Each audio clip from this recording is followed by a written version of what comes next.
afternoon, everyone, and welcome to Indie Business Radio for today, Monday, August the 4th, 2008. You have arrived at the one place where we empower you to break all the rules, build your own corporate ladder, and create the life you love.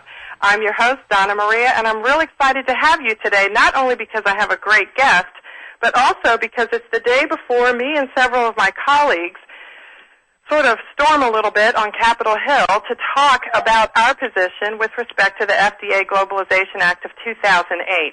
If you haven't read our petition and watched our video, we encourage you to head on over to the Indie Business blog at indiebusinessblog.com. Click on the category for the FDA Globalization Act of 2008. Watch the video, sign the petition, and by leaving your comment and leave your name, your city, state, and your zip, and let us know what you think so that we can speak for you tomorrow on Capitol Hill and also following, because this is not going to be our last trip. This is just our first trip. This act is really gaining steam on Capitol Hill, as you know. Check any newspaper these days, and it is all over because the FDA is crying out for help, and they really don't know what needs to be done in order to make sure that the regulators understand how our industry works and what needs to be done to make sure that consumers are protected, which is, of course, our paramount interest.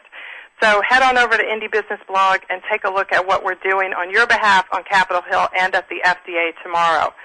Today, I've got a wonderful guest. We're going to switch gears a little bit, and we're going to be talking about the new rules of marketing and PR.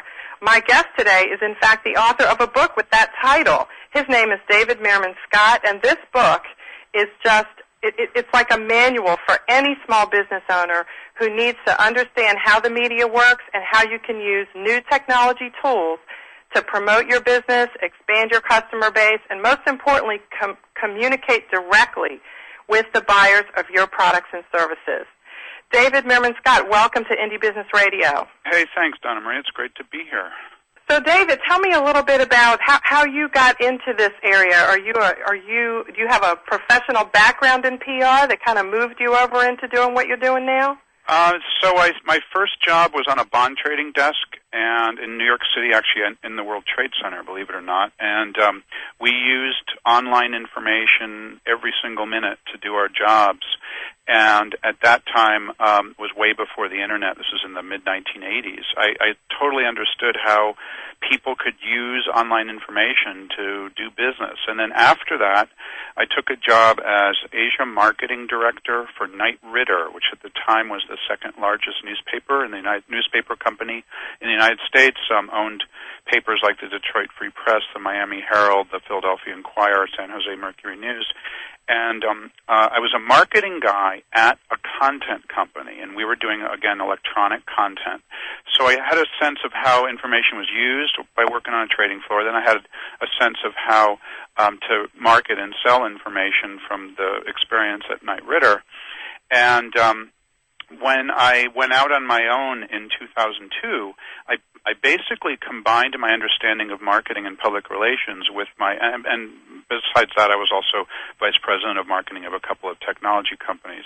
I combined that experience with marketing and public relations with a complete understanding of online information and online content, and I realized that to be successful online with marketing, you have to think differently, and it's all about the content. And when I first started talking about these ideas, people thought I was nuts, and then realized I had to get a book out to really get the ideas into the marketplace. And the book has been out since June of last year, so about 14 months now, and it's really done extremely well. It's been a bestseller in the marketing and the public relations categories. And the thing that amazes me the most is it's a global phenomenon. It's currently being translated into 19 different languages, which is pretty amazing. That's exciting. You know, we're going to talk a little bit about how you use some of these new technologies to get the word out about this book during your writing and publishing process. For those of you who have a question that you might like to ask David while we're here this afternoon, he's captive for a whole hour. So this is a great opportunity to call your question in or your comment directly to him. You can do that using our toll-free number, 773-0355. And while we're talking today, I encourage you to visit his website, too, at davidmeermanscott.com. And there's a link there to his blog and, of course, to information about his book. So, David, tell me a little bit about, what is PR? Let's just kind of start with that. The title of your book says The New Rules for Marketing and PR. What exactly is PR? Public relations it's a really good question to start off with, because public relations is very misunderstood by the majority of people, particularly people who profess to practice public relations full-time, or those who work in agencies. Public relations is basically how an organization deals with its publics. And by its publics, I mean its existing customers, potential customers, partners, and other stakeholders, employees as well, for that matter. And for the longest time prior to the web, the only way that you could really deal with your publics is through the media as your mouthpiece, through magazines, radio, television, newspapers. So public relations literally for a century has been about how an organization works with mainstream media to get their information into the marketplace through mainstream media outlets like magazines, radio, television, newspapers. However, what the web allows us to do, and we'll get into this deep over the next hour, but what the web allows us to do is to go directly to our publics through the tools of the web. That can be websites, blogs, YouTube videos, audio like you're doing right now, podcasting, all kinds of different ways to reach people directly. So one of the reasons why the book's title is The New Rules of Marketing and PR is to really drive home the point that the way that public relations has been practiced in the past, while it might work for offline media, and it certainly is a good way if you want to get coverage in mainstream media outlets, is simply not the best way to go if you want to reach people on the web. So do you find that some people interpret the message of your book to mean that PR in a traditional sense is outdated? I've gotten that. A lot of people do think that, who don't really know what I talk about, or who sort of take a real cursory glance at my book. I mean, the things that I realized is that to be successful prior to the Internet, so to be successful in an offline world, you had to really focus on two different ways of reaching your audience. You either had to buy advertising, and I'm using advertising in its broad sense. That can mean magazine, radio, television, newspaper advertising. It can be advertising in the yellow pages, billboards, direct mail, going to your local trade show, whatever it is. You either had to buy advertising, or you had to do the techniques of traditional media relations, which is working with reporters, editors, to get them to write stories about you and to broadcast about you. I'm not suggesting that that those things are no longer applicable at all.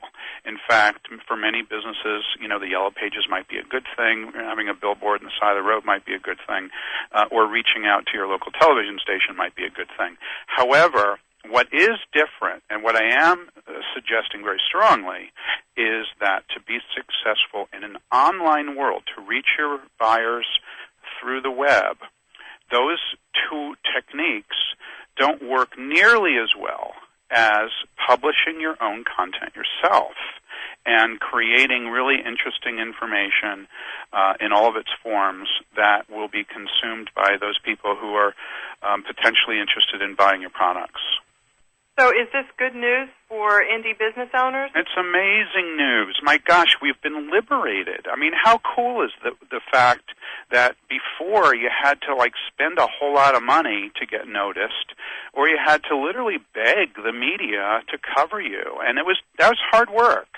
And again, I'll say it a couple more times before our time's up. I'm not suggesting that you should stop doing those things and only focus online. However, how unbelievably cool is it that instead of focusing on those things when you want to reach people online, you can reach them directly, and it doesn't need to cost any money, and it doesn't need that mean that you have to have somebody else to reinterpret your ideas. You just create them yourself. It is probably one of the most significant developments for indie business owners that has come along ever, I think. I mean, because, and I'm an independent business owner myself, and I couldn't be where I am today without using the ideas that I talk about, that we're going to talk about today, that are on my blog and that are in that book. So let's talk about the mindset issue first, then, David, if you think it makes some sense to start there. Sure. One of the things I encounter when I deal with indie business owners initially is, it's all about the products and services. Their products are great, their services are great, and that may be true, and usually it is. But how do you help someone who doesn't have a marketing background, who doesn't understand, the things that you do about PR? How do you get them to start understanding before they even get to a book as great as yours, the detail that's in there? How do you help them understand initially this is the kind of mindset you need to have to promote your products when the story isn't how great your products are? Yeah, so we can come at that question. You're getting at the very fundamental issue. We can come at it from a number of different angles. The first angle to come at that question is, I'd like to ask everyone who's listening, how do you personally, both privately and professionally, how do you personally solve your problems? How do you personally research a product or a service that you might be interested in buying? And if your audience was live in front of me, I would ask them to stick up their hands when I ask the following questions. The first question is, have you answered a direct mail advertisement in the last couple of months? And normally, the answer to that question will be between 5 and 25% of a room. Second question is, have you, in order to research a product or service or answer a question, have you gone to mainstream media, either the advertising or the editorial components of radio, television, newspapers, magazines? And that's usually between 25 and 35% of the hands. And when I ask people how many have gone to Google or another search engine to research products or services, it's 100%.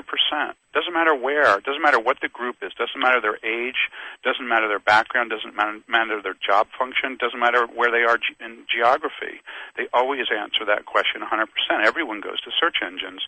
And the final question I ask people is, in the last couple of months, have you used some kind of peer-to-peer network to ask your friends, colleagues, and family members for advice about a particular product or service that you might be interested in buying, or a problem that you needed to be solved, and your network sent you a URL, either through email or Facebook or instant messaging or something like that, and then you went to the URL that your friend or colleague or family member sent you, and that's usually around 80% of the room.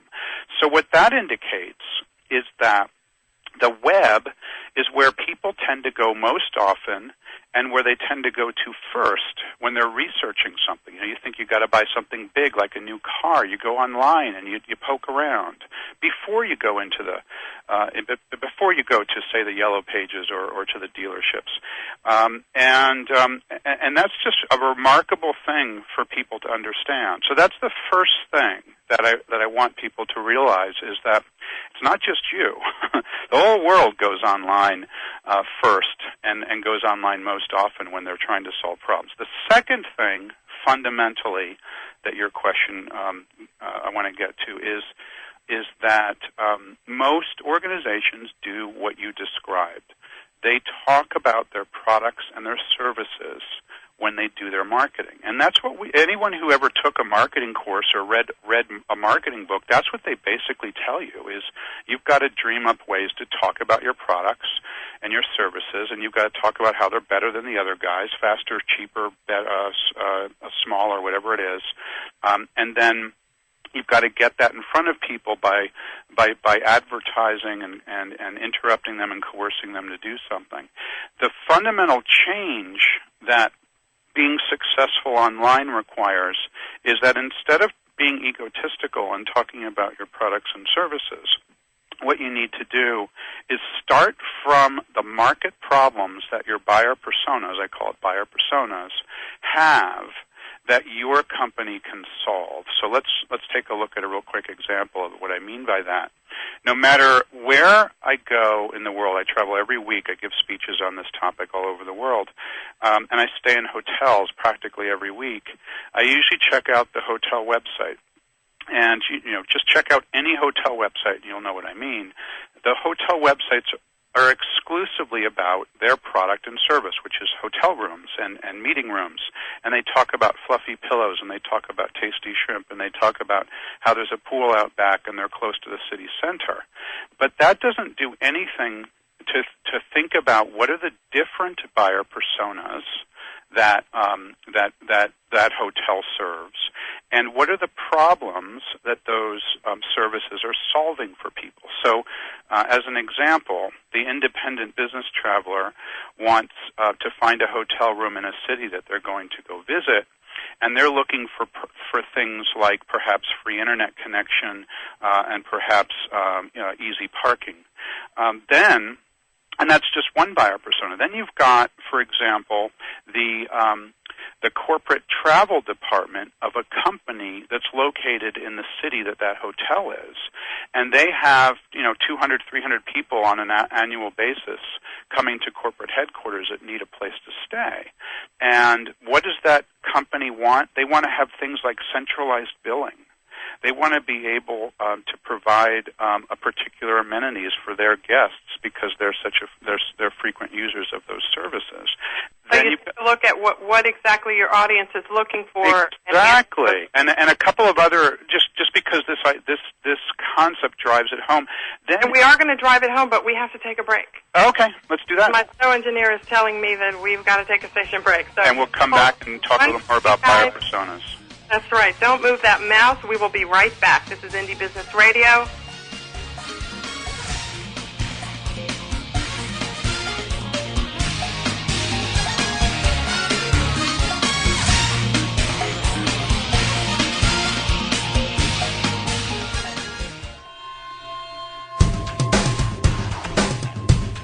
Why is everyone listening to GlobalTalkRadio.com? Because it's the future of talk radio. Every day, more and more people are finding Internet radio as not just an alternative media, but as a replacement to traditional AM and FM broadcast stations. Internet radio offers a wider variety of programs, convenient on-demand listening that meets your schedule, and fewer commercial interruptions. And GlobalTalkRadio.com is already leading the way by matching this content with a highly targeted Internet audience. GlobalTalkRadio.com offers its listeners one of the widest programming varieties on the Internet, from business and finance to self-improvement, paranormal, health, literature, romance, politics, and more. There are also opportunities for prospective hosts who would like to host their own weekly or one-time talk shows. Want to learn more? Check us out at www.globaltalkradio.com and see the future of talk radio today.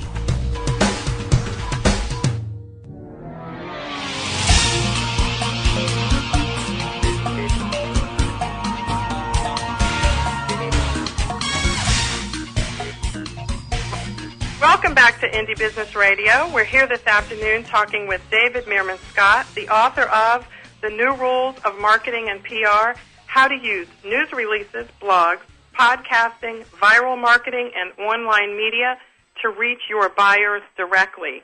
And David is an award-winning online thought leadership strategist, and he has spoken and continues to speak all over the world about this topic. And today, he's breaking it down for indie business owners to make it really, really easy for us to understand and also apply in our businesses. Before our break, David, you were describing some examples of questions that businesses need to ask themselves about their buyers' needs so they can implement these new rules. Exactly, because nobody really cares about your products and services. It's sometimes harsh for people to hear me say that, but it's really true. What they care about are themselves, and what they care about are answers to their problems. And the example that we left with before the break is the idea of understanding who your buyers are, and I call them buyer personas, because the more you know about your buyers, the more you can tailor your online marketing specifically to the problems they face. I was using the hotel example and relating how most hotels are just talking about their hotel rooms, their fluffy pillows, and the tasty shrimp they serve in the restaurant. When if you're thinking about the problems that the buyer personas going to a hotel have, you can break it down into multiple buyer personas. Another example would be a young couple who's planning on getting married, and they're looking for a place for their reception. Now imagine if you had a hotel website that was then broken down into those three buyer personas. There's the independent business traveler, there's people who are planning on getting married and need a place for reception, and there's the corporate travel department looking for the best deal for multiple room nights. Now imagine how different their website would be and their online marketing would be if they focused on those problems. So for example, for the young couple who was planning on getting married, they could have links to the 10 best wedding bands in the area and links to their sites. And all of a sudden, it's not just about getting a room to have your reception, but it's about solving your wedding problem. And it really transforms your marketing when you think that way, and it makes it so much easier to create really compelling stuff that your buyers will find through the search engines. And so, David, is it fair to say that one of the many problems that all of our customers have is there's too many other people out there selling what we sell that they have to sort through and deal with? I think that is actually an unbelievable opportunity. And the reason for that is because all of our competitors are going to be talking about their products and why their products are better. And that allows us, who think about it from the perspective of our buyers, to focus instead on our buyers' problems. And that just makes it so much easier, number one, to create a compelling product offering for the people we're reaching, but also to market it in a way that totally makes sense. I mean, imagine you're a real estate agent, and it's all about understanding the problems that people have. And sure, they want to sell a house and they want to get the most money for their house, but maybe it's about simplifying paperwork. Maybe it's about the fact that you can only do business at a certain time of night. I mean, all sorts of different things that you can find out about the sorts of people that you're trying to reach, and all of a sudden you can be a real estate agent that does business differently than every other real estate business does, and you can publicize that through your online marketing efforts. And that was actually part of the reason why I asked the question, because buyers have so many different places to go, and applying the new rules, one of which, as you talk about in your book, is really connecting directly with your customer, gives you an opportunity to stand out. Absolutely. In ways most people aren't. Absolutely. Absolutely. And I think all of us have experienced the following thing. Imagine you're kind of looking around on the web for a particular product. And, you know, maybe you go to a search engine, you type in a phrase, or maybe you go to a chat room or a forum in a particular topic, or maybe you just ask your friends for some suggestions of websites to go visit.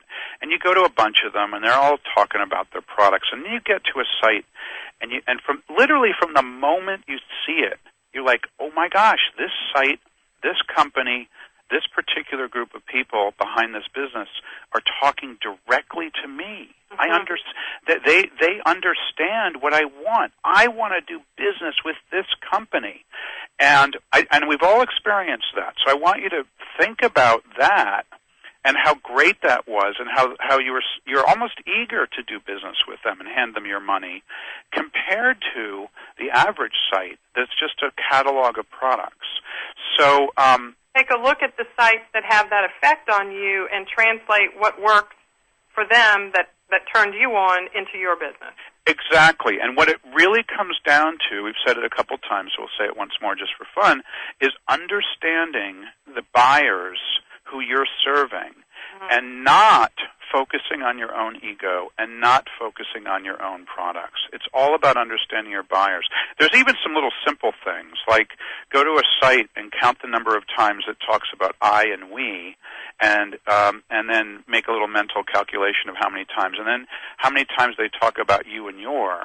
And that simple thing can show, well, if all you're talking about is yourself, you're not talking about the problems your buyers have, and that becomes sort of an egotistical style site where when the opposite's true, You're talking directly to the problems your buyers have. And you're like, wow, this company understands me. This is a company I want to do business with. That's a great tip. Now, David, let's talk about some of the vehicles that are available for us to use. I know that the cover of your book lists several of them. Yeah, a laundry list. Blogs. I know we can't cover all of them. I encourage you guys to get the New Rules of Marketing and PR because it covers all of them. This is one of the best books I've read on small business in a long time, David. Oh, thank you. I really appreciate that. And also coupled with your blog and the other information at your website, it's just, I have to wean myself off of it because I've been using it carefully. But let's kind of focus on a couple of things. Let's focus on wikis. I'm trying to pick some things. So one of the things that I think becomes a little overwhelming for people is all of the things that we have at our disposal. I mean, there's blogs, which is just a website that's written by someone who's very passionate about a subject. There's video. Typically, it appears on YouTube and then also embedded in a site. There's audio content, which is what we're doing right now. There's photographs, images. All of these things are the types of content that you can create. And I want to make sure that people don't get overwhelmed and think you have to do all of them, because you don't. And some people are better, and some people and some businesses lend itself to be better suited for something that might be where you might generate some video content, some explanatory, exploratory video content. Other businesses or other personalities of business owners might be better suited for writing. I mean, personally, I write books, and so I have a blog, and I write a lot. Other people might be really skilled at photography, and maybe that's going to work better for you. And I think part of it is thinking about your own strengths and your own interests, and then trying to figure out what would be the best kind of information I could publish that will help to show that I'm smart, that I understand who you are, and that I've got something that can solve one of your problems, and not obsess about trying to get everything done, because that will typically lead to failure. You can't do everything. I don't do everything, and I wrote the book on the subject. So it sounds like what you're saying is, don't start with, am I going to blog? Am I going to do YouTube? Am I going to do this? Start with what the message is that you want to communicate and what medium works best for, and then you can kind of narrow down from there? I think so. I think that typically works best. The best place to start is with your buyers and their problems, and the way to do that is you interview them. Talk to as many people as you can. What are your problems? How can I solve those problems? And then from there, you might hit on something that, oh my gosh, well, maybe the best thing to do is a series of audio interviews of my customers, and I'll publish those on my site. And all of a sudden, you've got a little podcast going, and it wasn't even very difficult because you're just interviewing your customers. Not that I'm belittling how difficult it is to do a podcast, but you kill two birds with one stone. Yeah. You get content and you get the information at the same time. That's right, and because sometimes people just don't want to write. They don't feel comfortable with writing. They don't feel like they're a good writer, and so, well, great. Maybe you can talk, can't you? Maybe put together some audio content, maybe some great photographs. All kinds of different things that can be done. So let's do a little hypothetical. Sure. Most of my listeners, as you know, sell consumer products, and even more narrowly than that, a lot of them sell cosmetics. Mm-hmm. They have websites, and sometimes it's consumers buying the products, sometimes it's hotels and spas buying them for their retail area. So let's in this hypothetical case, let's just say it's a manufacturer that's not really in the wholesale market yet, but is really just using the web to communicate directly with the buyers of their products who are going to buy them and use them in their home. What are some things that business wants to think about? Well, think about first, what are you doing for the buyers? I mean, you're not selling them cosmetics. Are you making them feel pretty? Are you, and I don't know, because it's not a category of product that I buy, so I'm not a potential buyer persona for that product. But what are the problems that you're ultimately solving for those people? Are you trying to make them feel younger? What fundamentally, what are the things that you're trying to do? Mm-hmm. And that's your starting point. And then what's really interesting about how you asked the question was you said many of the people might be selling to consumers, but also perhaps to, let's say, hotels. That's two different buyer personas. Now, what's so interesting about that to me is that now you've got an opportunity on your site to have two very, very different focuses of content, and literally you have different links going to different landing pages, one designed for the consumer market and one designed for the buyers at the hotel who are making a decision on purchasing the products.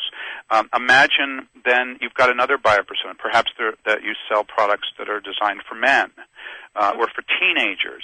Those are different buyer personas, and what most people do is they get sucked into these sites that are so focused on their product that they forget that the product is bought by different types of people for different purposes. And I'm totally just making this up because, again, it's not a product category that I know, but I imagine for someone who's a little bit older, they use the product to feel younger or to look younger. And I have a 15-year-old daughter who's started to experiment a little bit with cosmetics, and she typically will use it to look a little bit older. Right. Now, you can't do both of those things with one set of content. It doesn't work. So imagine how different it would be if you've got a whole section of content for the teenage market that's utterly different from the set of content that you've got for the older market. And that's what's transformational around this type of marketing is that you're creating individual pieces of online content specifically for those groups. And by the way, if you do a good job interviewing the potential market and you understand what it is you're doing to help them, then you begin to use the words and the phrases that they use rather than the jargon that your company uses about its products. We typically, and we all do this, I do this too, you fall back on your own jargon, your own ways of describing things, your own ego. But if you really, really, really focus on providing stuff and information for your buyers, you will then start to use the language that they use. And believe me, my teenage daughter and her friends uses an utterly different language than I've ever heard.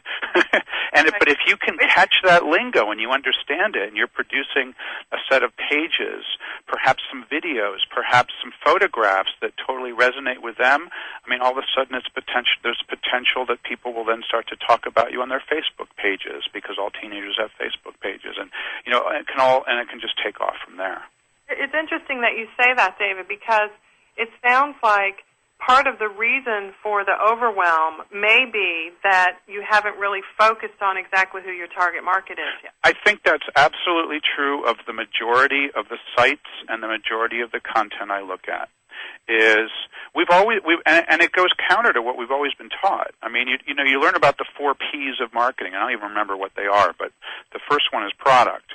And then, you're taught in school or in marketing books or by the gurus to figure out interesting ways to talk about your products. But I think that's a mistake, and I think the right way to go about it is to first understand the buyers you're trying to reach, and you understand the words and the phrases that they use to describe those problems, and then you create really interesting and compelling content around that.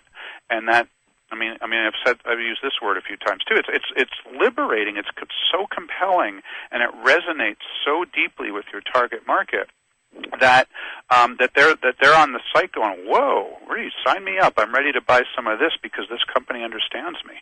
They're talking directly to me. They understand me. Yeah. I'm going to come back in a couple of minutes and wrap up with David, and he's going to share with us some of the best tools that he's found that most businesses, every business is different, but we're going to talk about the tools that most businesses can use to maximize their ability to connect directly with their customers. This is Indie Business Radio. I'm your host, Donna Maria. We'll be right back.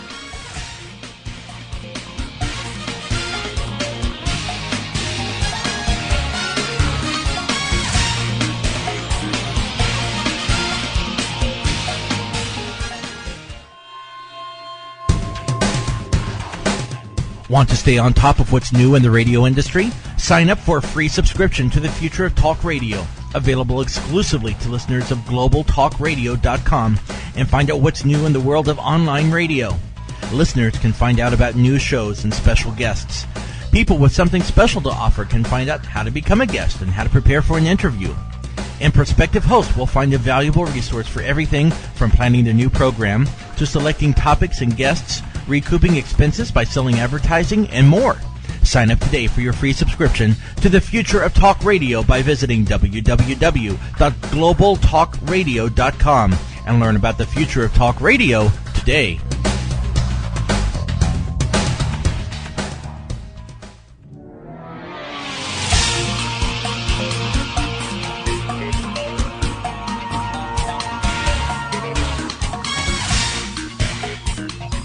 Welcome back to Indie Business Radio. I'm your host, Donna Maria. I want to let everyone know that we are so grateful to today's media partner for sponsoring today's show. Our media partner today is Essential Wholesale, and they've got hundreds upon hundreds of base cosmetics that you can use to start your own cosmetics business. And they've also recently launched the Label Picker, which allows you as a cosmetics manufacturer to pick your label, pick your color, pick your scent, pick anything you want in several of their products and manufacture as little as 7 of them. How easy is that? You can start your business. You can launch a new product without a huge investment. It's a really great tool. Head on over to essentialwholesale.com to find out more.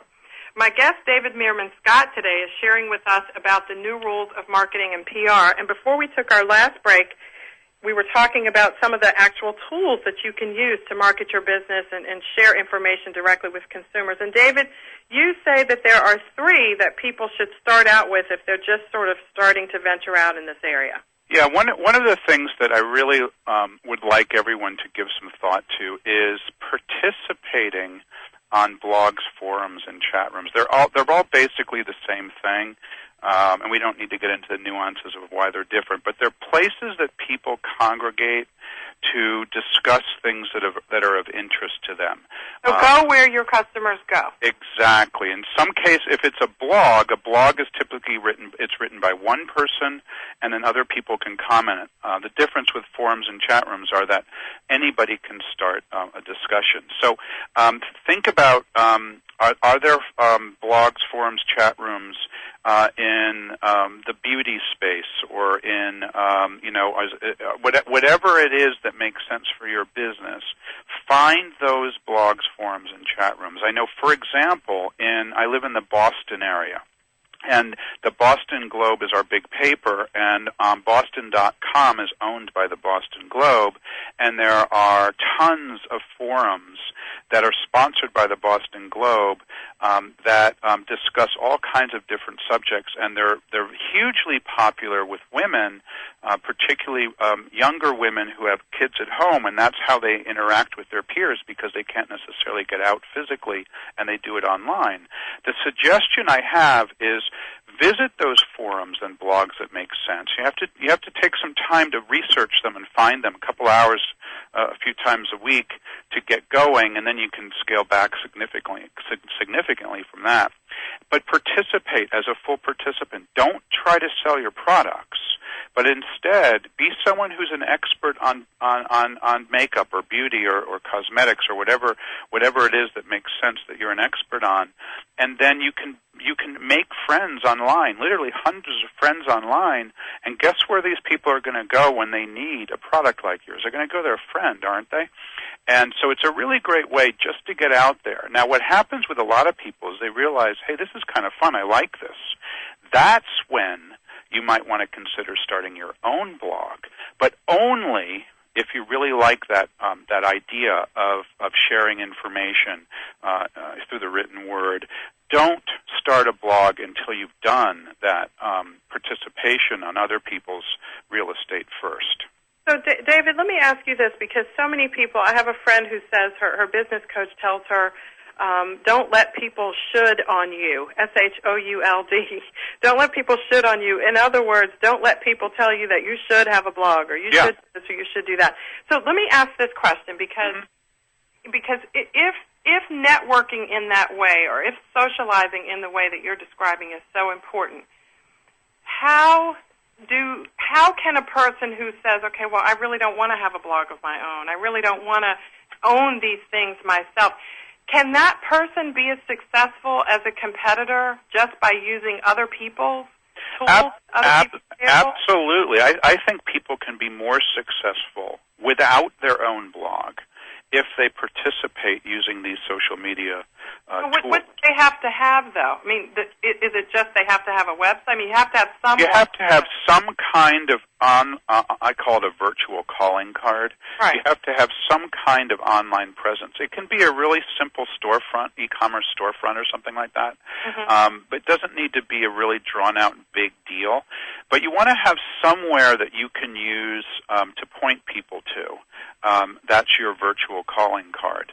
I know some people who do that. They don't even have their own sites, but they do it through a really, really well-done profile in the chat rooms and the forums. Mm-hmm. They have a picture. Here's what I do. And I'm a 20-year professional in this particular area. This is my expertise. These are my interests. I've got a family. I live in such and such a town. All those sorts of details. So you could even do it that way. Although I think it's better to have some kind of online presence, a website or something. However, I actually totally disagree with people who say you've got to have a blog. I think that there's only approximately 5% of people who should have a blog. 95% of the people should not.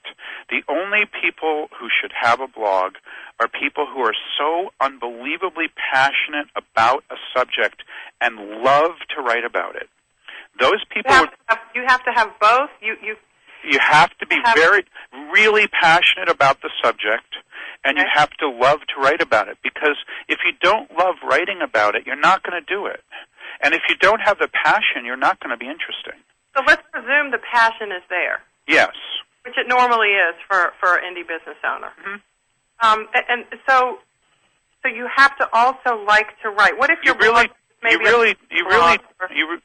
do have to like to write, because because I for example, I update my blog approximately twice a week, and each blog post is approximately 300 or 400 words, and it takes me maybe half an hour to 45 minutes to write each one. And I like it. When I have a topic I want to write about, I'm excited about it. The blogs that stink are the ones where people say, "Oh my God, I've got to write another blog post." I was reading Inc. magazine yesterday, and they said I have to have a blog, so I got to start one. and I really don't like that. Oh, look, the mailman's here. I'm going to stop writing my blog post and go out and get the mail. That kind of person shouldn't be blogging. What should that person do? You said go to other people's blogs, participate in forums. Let's talk about forums and chat rooms. Right. So just going on other people's real estate. That means you're not starting your own, but you're going to other people's blogs, reading what they wrote, and then leaving a short comment. It doesn't even need to be more than a sentence or two. And then you leave your virtual calling card, and people can find you that way. That's one thing you can do. Or do something completely different, like do audio interviews. We talked about that earlier, or perhaps some little videos. I mean, what's the best way to use this cosmetic? How should I apply this makeup? How much is the right amount to use every day? Let me see that, physically see that, and you can do that with a video. And I really love that suggestion, David, if your company sells to other retailers, because in interviewing them, you are actually promoting their businesses, and what of your customers, your retail customers, wouldn't want you to do that? Absolutely right. So I think that it's kind of like the way that you find your business. What's your niche, the thing you really like? I think the same thing is true about online marketing. What's the part of it that you really like? Some people love the social interaction, so absolutely participate on the blogs, forums, and chat rooms. Some people love to write. Great, you should have a blog. Some people are more interested in interviewing people. You're the right person to do an audio podcast. Other people, don't mind carrying a video camera around, shooting little videos here and there. So there's all sorts of different, or photography, or charts and graphs. There's all sorts of different ways to do this, and there is no right way. It's really what works for you. So how would you answer a question from someone who says something like this? And maybe not how would you answer, but what questions would you ask them to ask themselves if they said, you know what, David, heard all this great stuff about blogs. I've got great products. Let's assume that. I'm very passionate. I keep up my blog 2 or 3 times a week I post. I haven't sold a single thing that I can track through to my blog. What am I doing wrong? What should I do? Should I stop blogging? Right. That's always an interesting question. I think that, first of all, I would want to know how popular the blog is. And there's a number of different proxies for how popular the blog is. One proxy is how many people are commenting on it. And if you've never had anybody comment on your blog, or there's only been 3 people and all 3 of them were your family members, then you know that not that many people are reading the blog. You can also, another proxy is how many people are linking to your blog. In other words, how many other bloggers are finding it and saying, this is pretty cool, I want to link to it. If you don't have any people linking to your blogs and you don't have any comments, you need to rethink the way you're doing your blog because it's not gaining traction. And I would encourage you to, unless you just love it to death, I would encourage you to think about either changing it or even stopping it altogether. Because it's not generating the interest of people. I think that if you are getting people who are commenting and you are getting people who are linking to your blog, then you're obviously saying something important. And if you're saying something important and it's related to your business, you may not be able to track directly the people who are buying, and they're happening in the background. I would encourage you in this case, every time you get a new customer, ask them, how did you find out about me? Have you ever read my blog? That kind of thing. I also encourage people, if they do have a blog and it's not getting that much traction, and they think they want to maybe get some more traction in the blog, to just do some small things to promote it. Little simple things like at the bottom of your email signature, putting your blog URL. Linking to other blogs and leaving comments on other blogs is a great strategy. You know, my grandmother used to tell me that in order to get a letter, you have to write a letter. The same thing's true about blogging. In order to get a link from somebody, you typically have to link to other people and be part of an online sort of group of people who blog and link to one another. What do you think, David, about Twitter? Twitter, I assume your audience knows a little bit about it. It's micro-blogging, or it's like sending instant messaging to a broadcast group of people.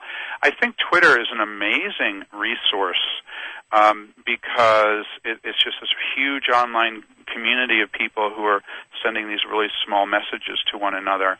And I think that for certain businesses and for certain people, it can be an incredible thing. I love it, and what I do is whenever I go to I travel all the time, give my speeches, and whenever I go to a city, I'll typically say, hey, I'm going to be, like for example, last week, I said, hey, I'm going to be in Philadelphia. I'm doing a keynote speech at the TS2 conference. And within literally 1 minute, somebody shot me a Twitter back and said, oh, I'm going to be there too. Would you like to meet for coffee? And all of a sudden, I've got a friend where I had none before. And I think that's how you found me, right, through Twitter. It is, yeah. I had a guest on the show, and I started following him on Twitter, and he linked to you a couple of times, and I was like, oh, well, who's that guy? Yeah, right. Let's check this guy. I ended up on your blog and reading about your book, and I think within 4 or 5 days I had a copy of it on my desk. Perfect. Exactly. And are you going to sell millions of dollars worth of product by sending out some Twitter updates? No. But you are going to end up with a wider community of people who know you are, a wider community of people who might recommend you. Remember when we first started the interview, I said that one of the most important ways that people find out answers to their problems is their network helps them to answer those problems. So if you said, you know, geez, I need to find somebody to help me do XYZ, and you send it out through your Twitter network, bang, you're going to get responses. And guess what? If you're on Twitter, you're more likely to be part of that response than if you're not. And how wonderful is it that just by being yourself in different places, you can connect with people who you can help, who can also help you? Exactly right. It happens, and it happens all the time. And there's there's really fun stories about people who, a friend of mine arrived in New York, and he got to the hotel where he was supposed to stay, and they did not have a reservation for him. There was a screw-up, and there was a big convention in New York. There were no hotel rooms to be found. He sent a message to his network saying, help, I'm stuck in New York, I need a hotel room.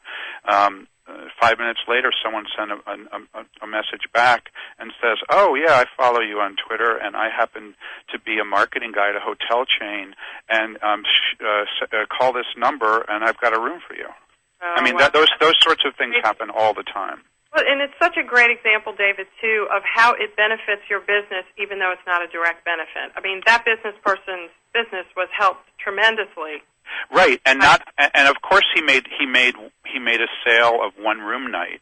But yeah. What did he get out of that? Now I tell that story a lot. I'm putting that story in my new book that's coming out in March of next year, and all of a sudden, potentially tens of thousands of people are going to hear about that one little incident. And it took literally a minute, because these things are these Twitter updates are only one sentence long.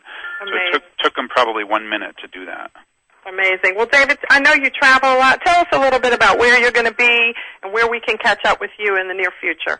So I do a full day course on this subject. It's called the New Rules of Marketing course, and I'm doing it in Boston on Thursday. I'm in San Francisco in November. I'm in Washington D.C. in September, and then Minneapolis, I think, is November.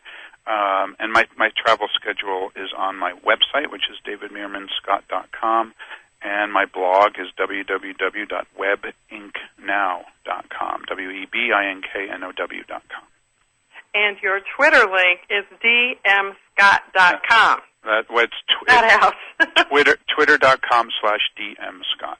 That's right. Thank you so much, David Meerman, for joining. My pleasure.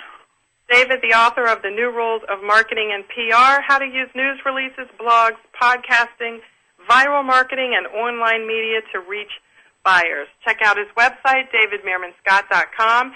I will be in Washington, D.C. tomorrow, but I will be back in time for next week's show, where our guest is Larry Weber, the author of Marketing to the Social Web. He will be here with me on August the 11th, and I'll have a co-host next week, so that's going to be a lot of fun.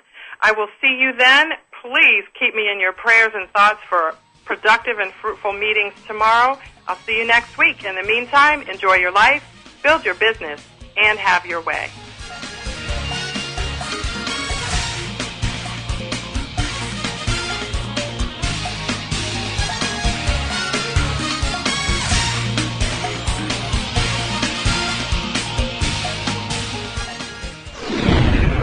You're listening to GlobalTalkRadio.com.